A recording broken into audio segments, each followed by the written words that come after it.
어렵고 복잡한 정치 현안들을 시원하게 설명해드리는 정치 오픈어 순서 시작하도록 하겠습니다. 오늘의 첫 번째 키워드 뭘까요? 수사가 끝나고 조국 법무부 장관이 오늘 민주당과의 당정 협의에서 한 이야기입니다. 피의 사실 공표를 금지하도록 하겠다. 검찰이 자꾸 언론에 피의 사실을 흘려서 피의자들의 인권을 침해하고 있다. 이렇게 민주당 쪽에서 이야기가 나왔었죠. 그런데 조국 장관이 자신의 가족이 검찰의 수사를 받는 상황에서 이런 피의 사실 공표 금지를 주요 내용으로 하는 새로운 공보준칙을 시행한다. 이건 문제 아니냐. 이런 지적들이 적지 않았었죠. 그래서 당정이 한 걸음 물러선 것으로 보입니다. 다음 두 번째 키워드입니다.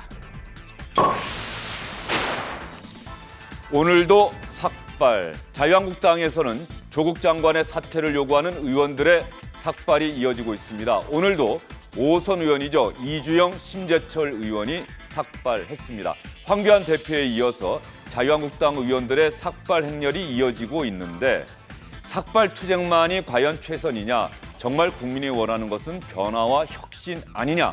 이런 이야기들도 적지 않게 나오고 있습니다. 자유한국당의 움직임 여러분께 자세히 전해드리겠습니다. 오늘의 마지막 키워드입니다. 누가 나보고 출마하지 않는다고 했어? 누가 불출마래? 오늘 아침 중앙일보가 이런 보도를 했습니다. 현재 국회의원이면서 장관으로 있는 유은혜, 김현미, 진영, 박영선 이 4명의 장관이 내년 4월 총선에 출마하지 않는다는 뜻을 당에 전달했다. 이렇게 보도가 됐습니다. 그런데 몇 시간이 지나지 않아서 유은혜 장관 같은 경우는 기자들의 질문에 또 문자 메시지를 보고서 이렇게 답변을 했습니다. 사실 무근입니다. 그런데 이상한 게 있습니다. 민주당 당직자 가운데 일부는 기자들에게 그 기사가 대체적으로 맞다. 당에 그런 뜻이 전달된 적이 있다. 이렇게 이야기를 하고 있습니다. 과연 누구의 말이 진실일까요? 유은혜 장관 같은 경우는 본인이 불출마하겠다는 뜻을 당에 전달한 적이 없다고 했기 때문에 유은혜 장관의 이야기가 맞을 것 같은데 다른 3명의 경우는 또 어떨까요? 이런 점들을 여러분께 자세히 전해드리겠습니다.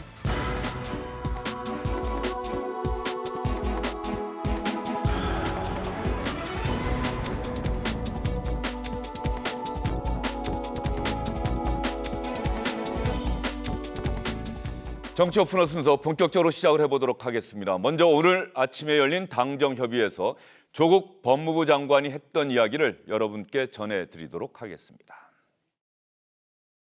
오늘 논의 주제 중에 하나인 형사사건 수사공보 개선 방안은 이미 박상기 전임 법무부 장관께서 충분한 논의를 거쳐 추진해오던 내용 그대로입니다. 그런데 일부에서는 제 가족들과 관련된 수사 때문에 추진하는 정책으로 오해하시는 분이 있습니다. 저와 무관하게 이미 추진해온 법무부의 정책을 이어받아 마무리한다는 점 분명히 말씀드립니다. 오늘 논의되는 형사사건 수사공보 개선 방안은 관계기관의 폭넓은 의견 수렴을 거치고 제 가족을 둘러싼 검찰 수사가 마무리된 후에 시행되도록 하겠습니다. 그리고 여러 번 말씀드렸지만 저는 수사팀의 공정한 수사를 최대한 보장할 것이고 현재 진행되고 있는 수사 때문에 수사팀의 불이익을 줄 것이라는 내용의 보도나 소문은 전혀 근거가 없다는 점을 이 자리를 빌려 분명히 말씀드립니다.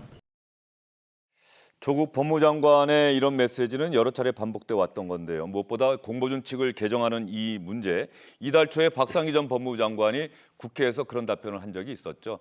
이런 준칙을 준비를 해서 시행하려고 했는데 조국 장관 가족과 관련한 검찰의 수사가 시작이 됐다. 오비일학격이어서 유보할 수밖에 없는 상황이다. 이렇게 이야기를 했던 기억이 납니다. 이상일 전 국회의원, 강선우 전 더불어민주당 부대변인, SBS 원일이 논설위원 함께합니다. 세 분 어서 오십시오. 결과적으로 조국 장관이 오늘 최종적으로 이렇게 밝혔으면은 뭐 더 이상 논란은 없는 거겠네요? 없죠. 공보준칙 시행을 정확히 말하면 시행유보입니다. 일반적인 용어로 하면 시행연기입니다. 언제까지? 조국 수사가 마무리된 이후에. 그러니까 조국 이후에 시행하겠다니까 수사기관이 그동안에 관행적으로 해왔던 피의사실 공표 이제는 못하게 하겠다라는 원칙은 섰는데 그 시행 자체는 조국 장관 수사 이후로 미루겠다. 이렇게 선은 그어놨습니다.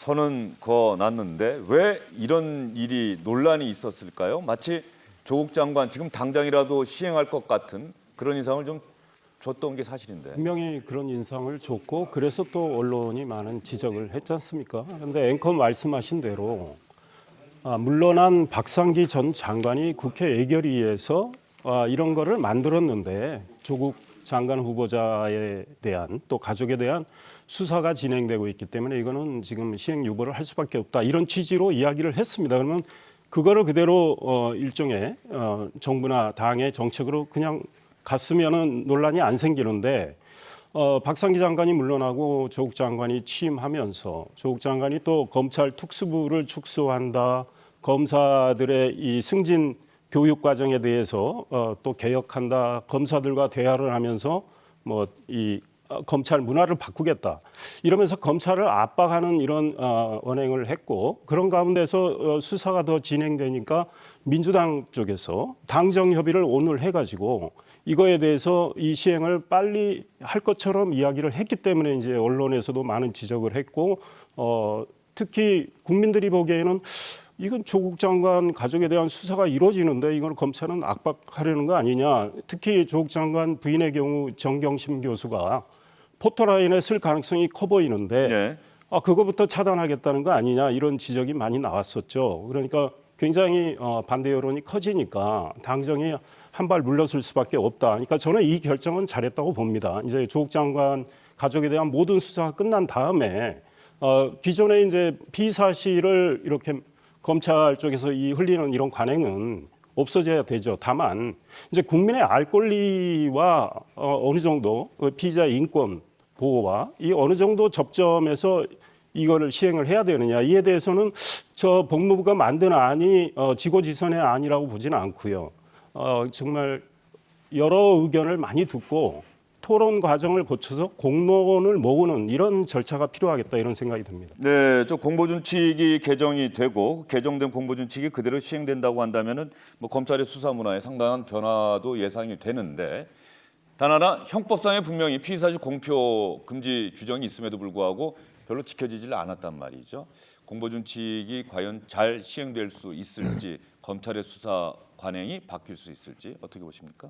저는 잘 시행이 됐으면 좋겠고 그리고 지금까지 인권 침해 요소가 가장 많았던 것 중에 하나지 않습니까? 그 뭔가 피의 사실을 계속해서 이제 보도가 되고 흘리고 그런 것이 그래서 그게 검찰 개혁의 한 축으로서 저는 잘 개혁이 됐으면 좋겠습니다. 그 조국 장관 측이나 아니면 뭐 법무부 측에서 이렇게 왜 이렇게 서둘러서 이걸 발표하려고 했느냐 그런 오해를 샀었죠. 그래서 일단 미루는 걸로 이제 오해는 일단락이 됐는데 저는 왜 그랬을까를 생각을 해보면 네. 뭔가 좀 그 시각의 차가 있었던 것 같습니다. 그 예를 들어서 이전에 있었던 그 문재인 대통령 그 기록관 관련돼서 또 논란이 있지 않았습니까? 그리고 이번 그 피의사실 공표 관련해서도 말이죠. 이거를 개인으로 보면 뭔가 개인에 집중해서 보면 충분히 오해를 살 수 있어요. 뭐 시기나 뭐 대상이나 그런 걸 보면. 근데 뭔가 좀 한 단계 높여서 그 대통령 기록관도 뭔가 국격의 개념으로 보면은 뭐 못할 이유가 저는 없다고 생각을 하거든요. 그리고 이 피의사실 공표 같은 것도 조국 장관의 어떤 가족 관련 수사가 끝나고 나서 대한민국 시스템이 멈추는 게 아니지 않습니까? 앞으로도 수많은 사람들이 수사를 받을 테고 그럼 그 사람들의 인권은 어떻게 되는 것인가?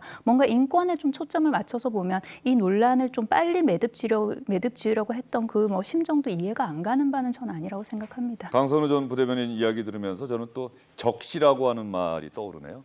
뭐 어떤 정책이 기본적으로 정의롭고 올바른 방향을 추진한다고 하더라도 그 시행하기로 한 그때 적절한 때를 찾는 게 참 중요하다 이런 생각이 듭니다.